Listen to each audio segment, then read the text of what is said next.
There was a certain man, and he was from Ephraim. His name was Elkanah. And he had a wife. He had actually two wives, we're told. The name of one was Hannah, and the name of the other was Peninnah. And Peninnah had children, but Hannah had no children. See, that's the first two verses in our introduction to Samuel. What's the problem? Boom, right away brought out. There was a man with two wives. He's from Ephraim, which is that middle section in Israel, right?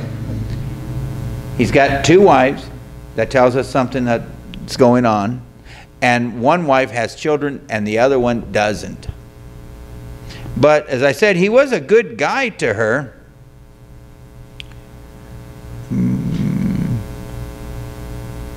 And this man went up out of his city yearly to worship and to sacrifice unto the Lord of the host in Shiloh. Now, Ephraim, remember when Samuel came in, that center section? That's where this man still kept that promise. Apparently, Eli, when he came along, reinstituted the thing about men coming, but not everybody came. That's why it's noted particularly that this was one of those guys who said, hey, we're supposed to go only yearly. See, you're supposed to do it more often than yearly, right? But to save everybody, only have to come once a year. So once a year he would travel to Shiloh, because that's where the tabernacle was. That's where the temple, but the tabernacle was. And so he would travel there once a year. Very commendable. But remember, they're supposed to meet a whole lot more than once a year. So again, they're maintaining the outline of their religion. They're not maintaining the heart of it. And that's a big problem. How many churches today maintain the outline of Christianity, but don't keep any of its promises or any of its words? How many people walk around with a Bible, but will tell you that it doesn't do anything? You know, how many people carry around a Bible, they sit with the Bible next to them in church, but it's never opened. It's just a religious thing, right? It's something that we carry to keep evil away from us, right? Pretty much it. It's a holy thing. So Elkanah, at least, he's going once a year. So there's some religion in this man, and it's not lost on them. They would go to Shiloh and they would make the sacrifice. And one year when they went, Hannah makes her way to the front. And she manages to get into the tabernacle. And she's praying in the tabernacle. Lord, what do you think she's praying? Not just children. Not just children.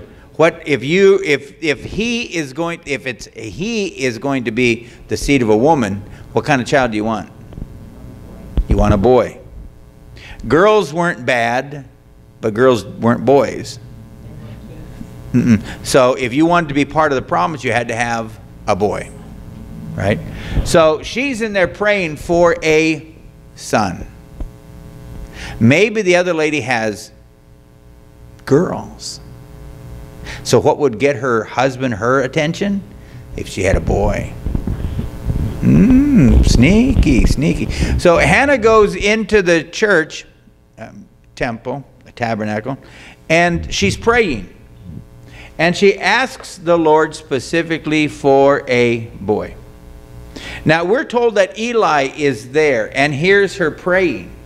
She's praying, her mouth is moving, but no words are coming out. Being the preacher that he is, what do you think the preacher said to this woman who was heartbroken and praying at the altar? He said, "You drunken floozy." Because he assumed because she's crying, because she's moving her mouth, but no audible words. Sometimes you pray a prayer that there are no words for. And her heart was so broken for this child, she didn't even know how to put it into. How do you put something that big into words? She couldn't. So Samuel comes in, he looks over, here's a lady.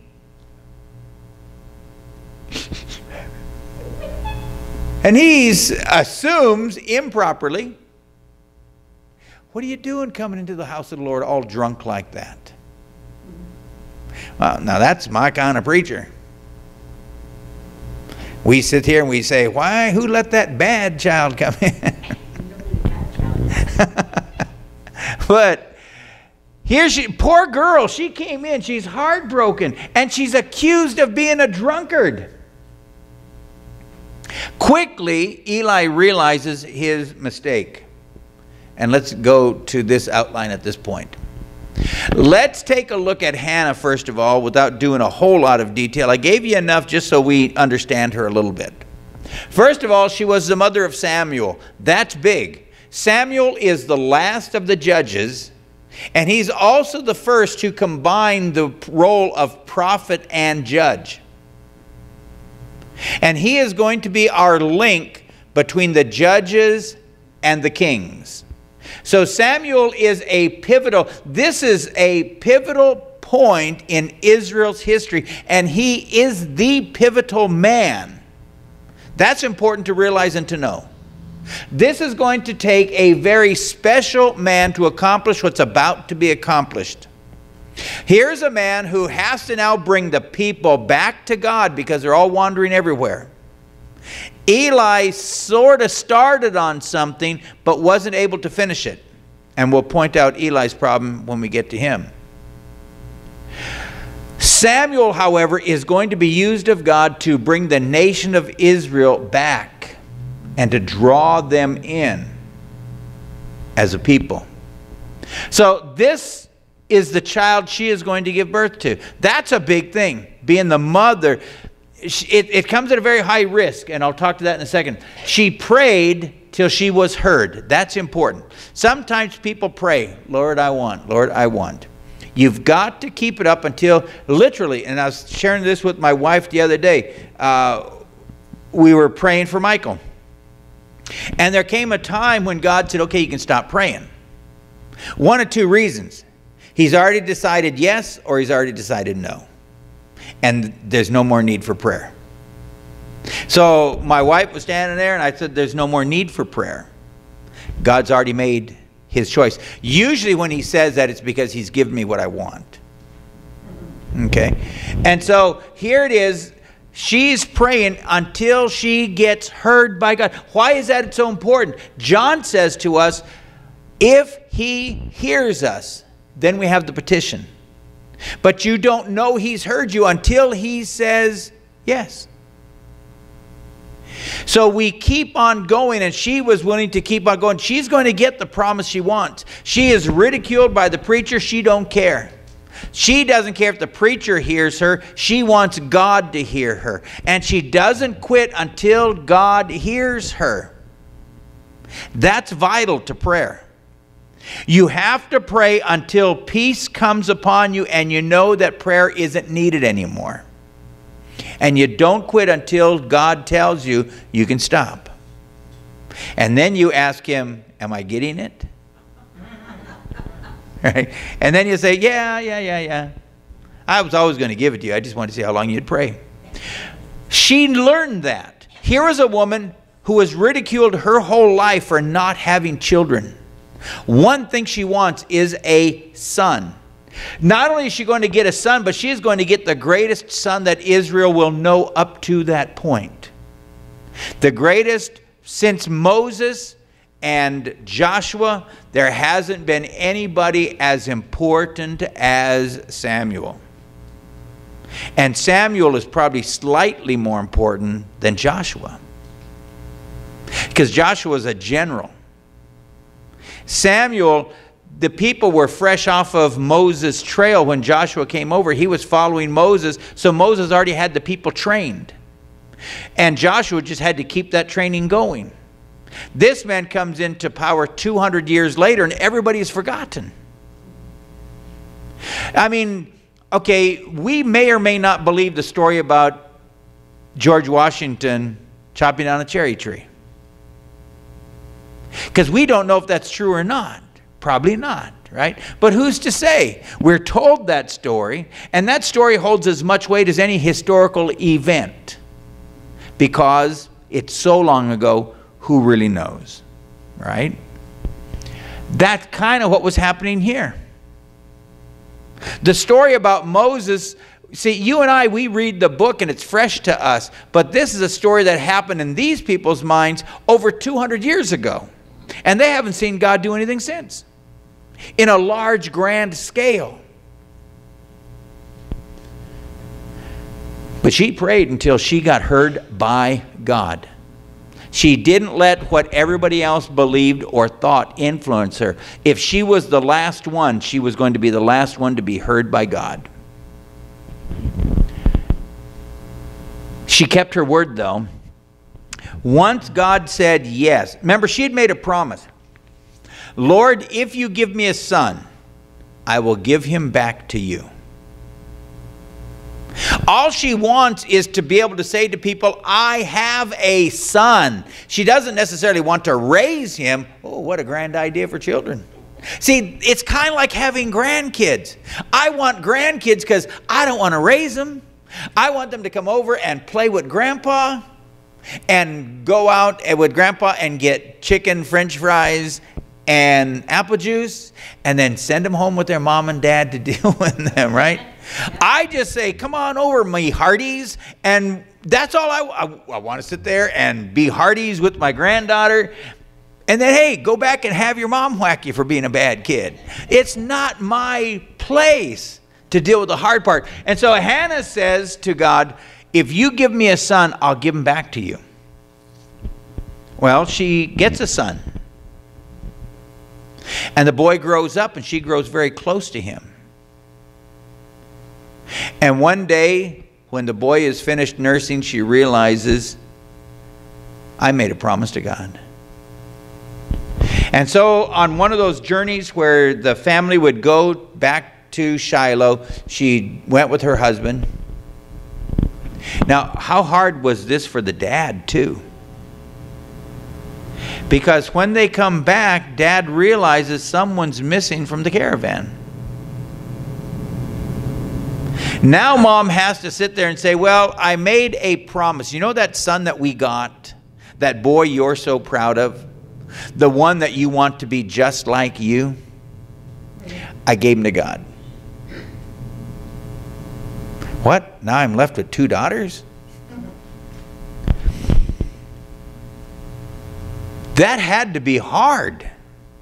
That probably, if they're real peoples, that probably had to spark some sort of a fight in the family.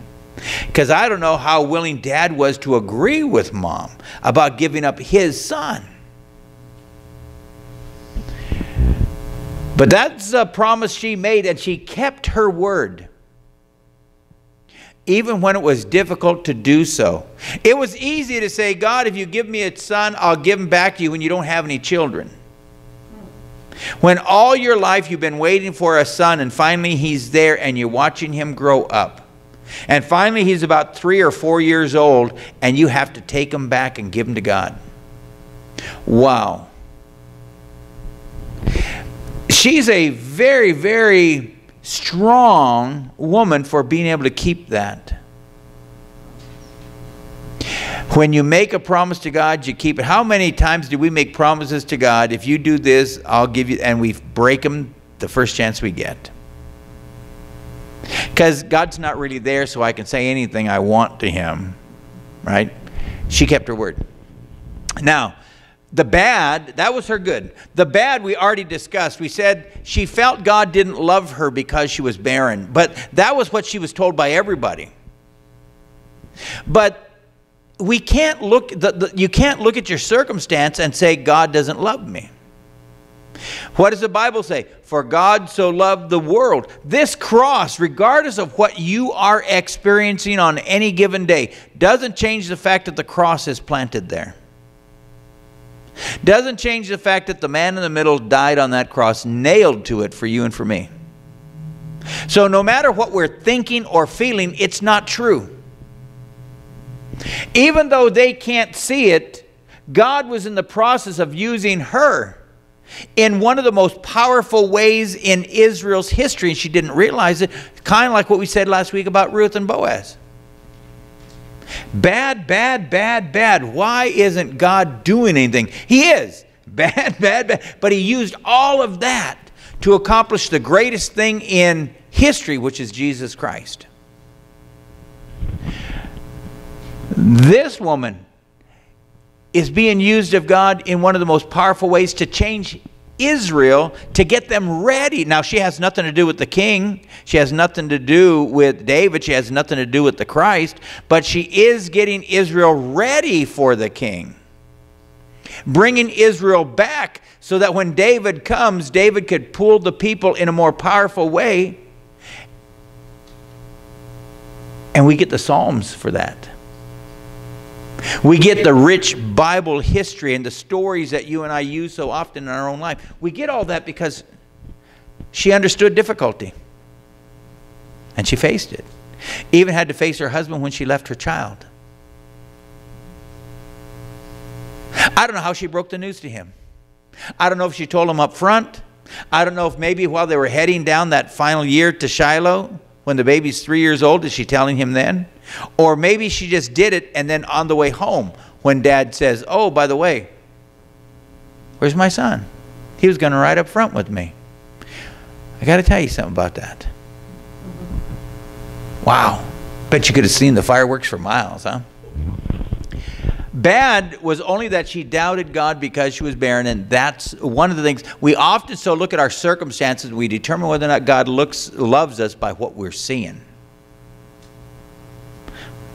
And we're not looking down Calvary's path. We're not looking toward heaven. We're not looking at what God might be doing in our lives. We're only looking at what's happening today, and we determine all of God's love based on today. That's bad. I don't care who you are, Hannah or no, that's a bad idea. Look at the lessons from her life. First of all, lesson number one has to be that God hears and answers prayer. That's what the whole story of Hannah is about, that God heard this woman who was so tortured, this woman who was so mercilessly beset upon by her community. This woman who even felt that God didn't love her. No one else could. How could God possibly love her? Yet God heard her prayer. What was it like when she went home? To all those ladies who had snickered and sneered. To all those snide comments that the men in the marketplaces have made about her. When suddenly she's with child. And men have to get out of her way as she walks down the aisle. And everybody could see her before she turns the corner. She knew she was coming. Wow, what that must have been for her. What joy that must have been. But what heartache was about to come to her. But God heard and answered her prayer. Now, God didn't ask her for the child. That was her agreement. God only required that she keep her word when she made it. But God didn't insist, listen, I'll give you a child if... That's not God's conversation at all. The prophet simply says to her, God heard your prayer, and this time next year you'll have a child. When you come back, you'll be coming back with a child. And she did. And then she says, if that's true, I'll give him to God. Shouldn't have said the if. If will get you into a lot of trouble. We learn from her life that our children really are a gift from God.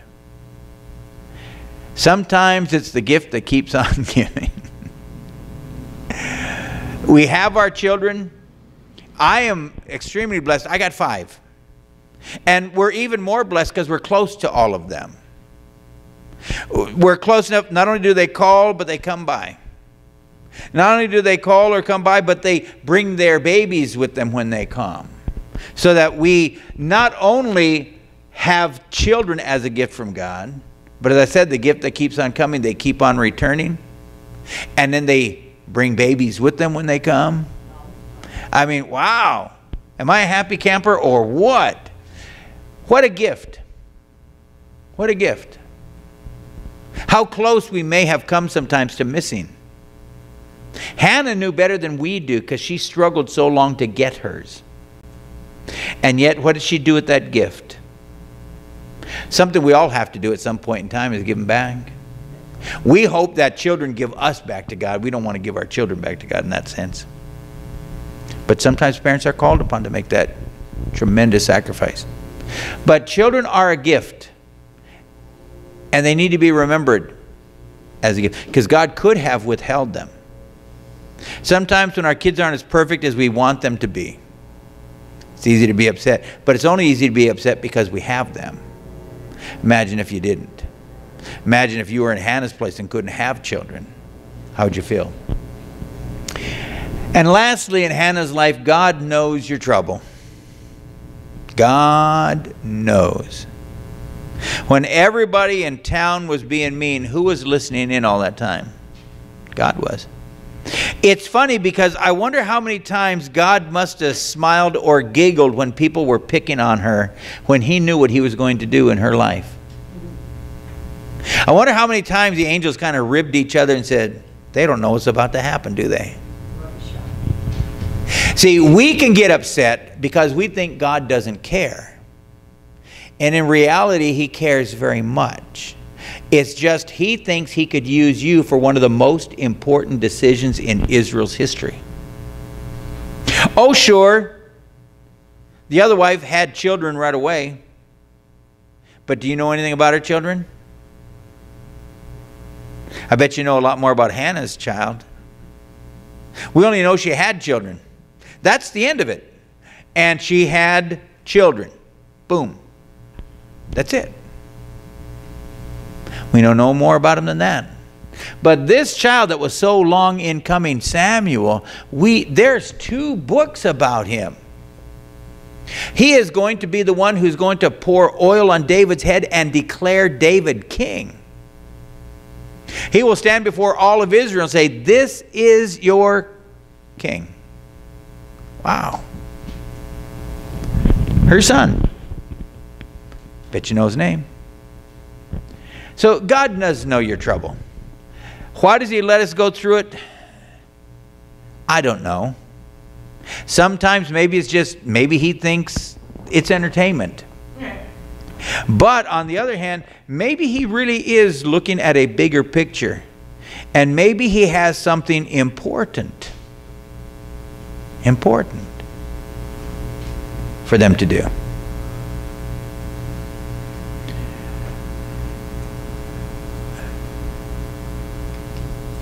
Now, there's the boy giving back.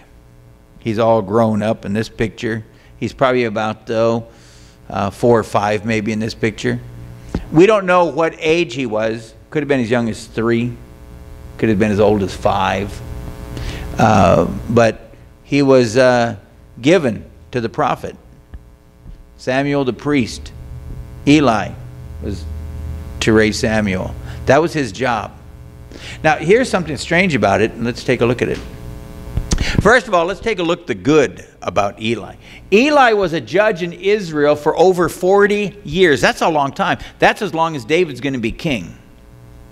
So he judged for 40 years. For 40 years, he got the people to start coming back to Shiloh. Back to Shiloh. Back to Shiloh. 200 years, people haven't been coming. All of a sudden, he becomes the priest and he begins to say to people, hey, you have a responsibility. You need to be here. Now, getting the people to come back, maybe he couldn't get the people to come back all the time. So he centered in on one time. Let's get them back for the Day of Atonement at least, so they don't forget that part of it. So he does begin the work of getting Israel to come back to God.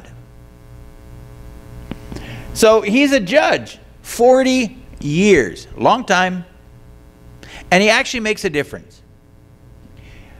He was able to encourage Hannah about God's blessing. Hannah, God is going to give you a son. Yes, I said a son.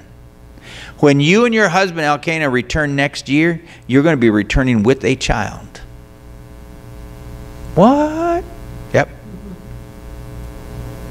I don't know if she told her husband that or not. Probably did. You can imagine the news. God said. You ever tell people that God said something to you? And how do they look at you when you tell them that? Yeah. You can imagine what this husband, because he's been living with her for Lord knows how long they were married before this. And when she comes home and says that, it's kind of, you know, he's probably very patronizing. Oh, yes, yes, yes. Probably thinking, oh, the old gal's cuckoo, right? That's just people's response to it when you say you talked to God or you heard from God. The other good thing that he does, so he encouraged her after calling her a drunkard. Okay, well, all right, she was acting a little strangely, and he probably had a bad day, and things will be things. But he made it right before she left. He did hear God say to him, I heard and answered her prayer. Let her know. Let her know that I heard. And let her know, yes. So he says, hey, God said, when you come back next year, you're going to be coming back with your son. What? Now, let's look at the bad. Because there is some. First of all, he had 2 sons. And he never disciplined his children. Remember the priest we met way back in the early days back in the days of Moses, when Aaron passed away and Aaron's son took over? And Aaron's son didn't discipline his kids, and they made that fake fire. They grabbed from, well, it wasn't fake fire. They just grabbed from this side of the altar instead of from this side of the altar, and God killed them. Well, these boys are a little worse. They're chasing women through the temple and misbehaving terribly.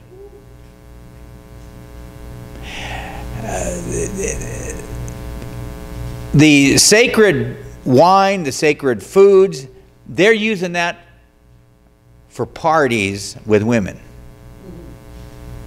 And Dad doesn't say anything about it. Well, boys will be boys, I suppose.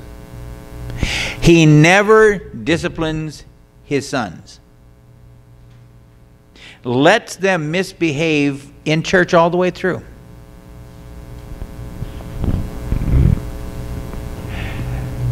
It's strange that everybody in the country respected him except for his own children. Kind of strange. When you've got everybody else, you're able to tell this man, you get to the temple, and he says, yes, sir. But you never take that authority with your own children. And so, see this lesson?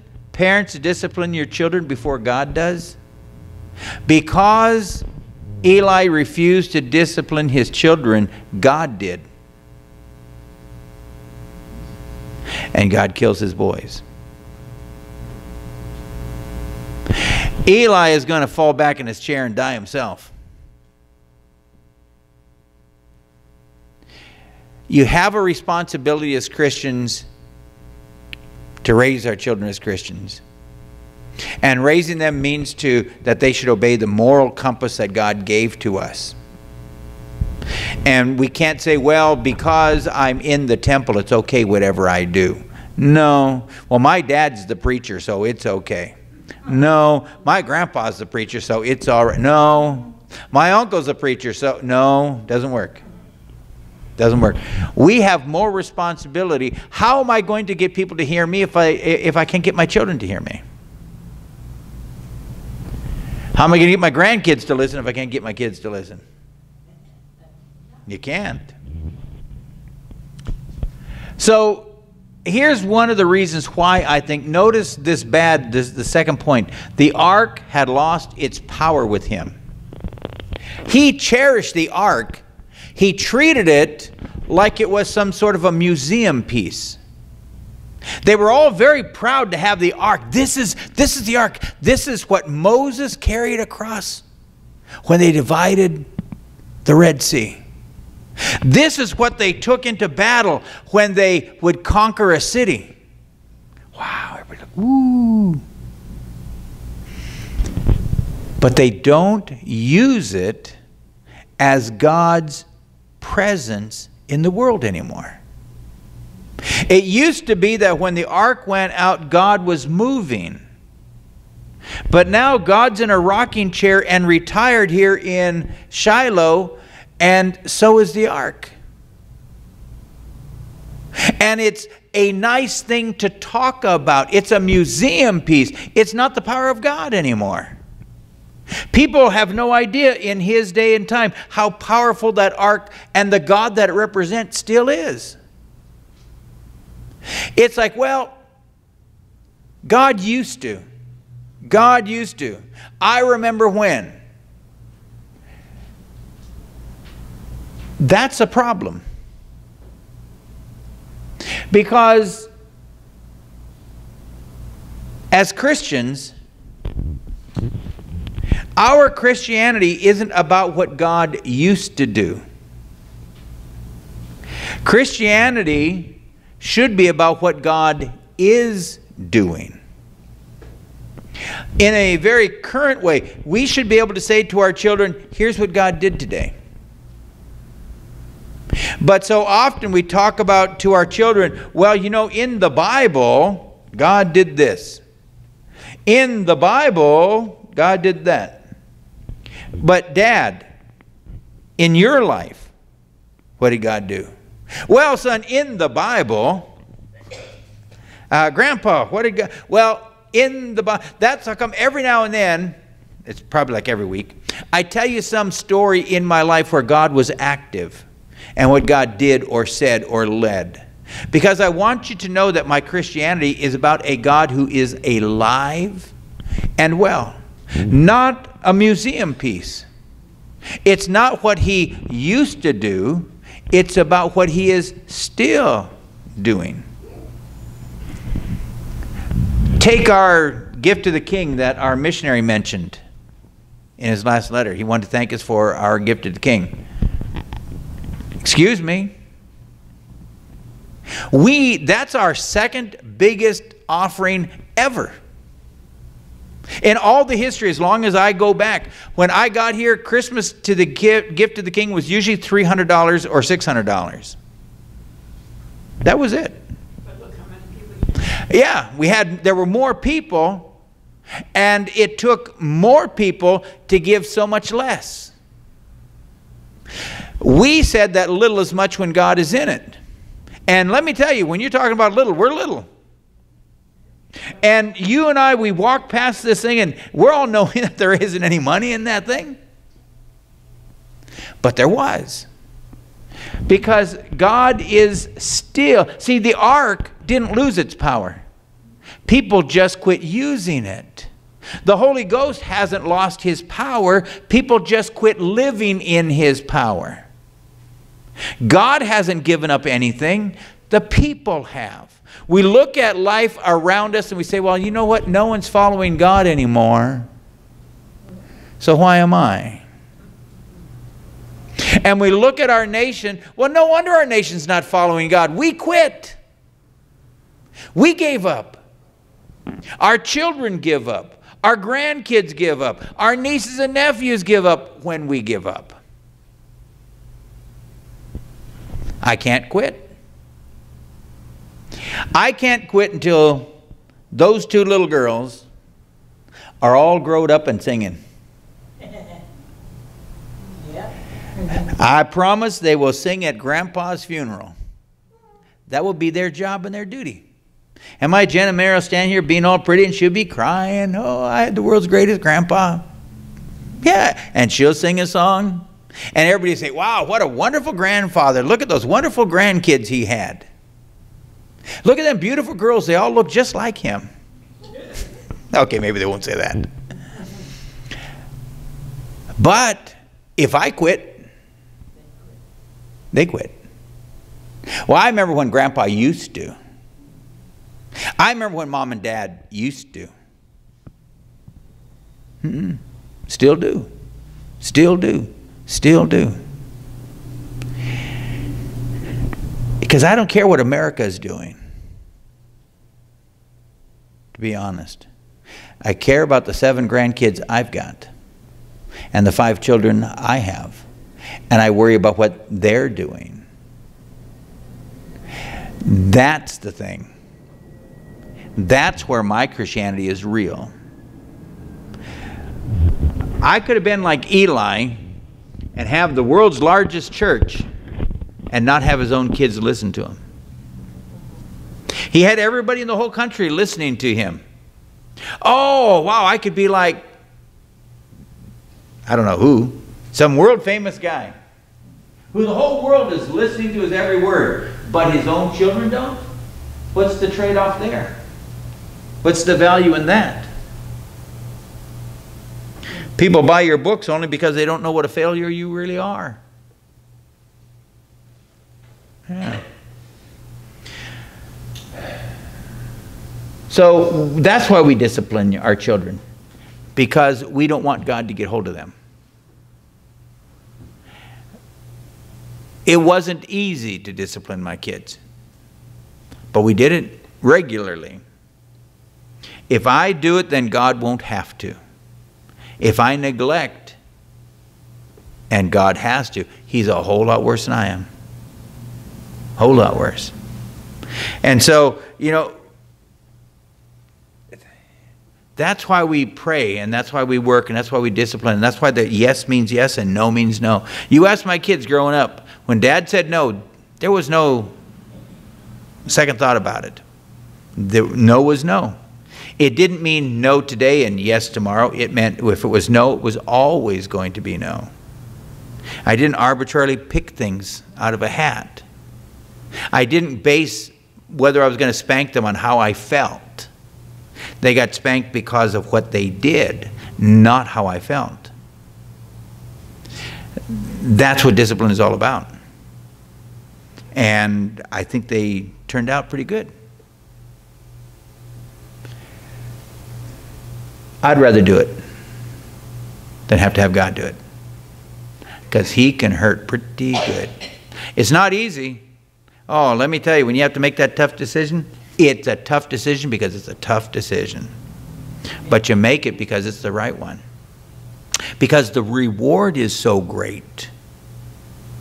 What you get out of it is more than you could possibly comprehend. It's worth it all. It's worth it all.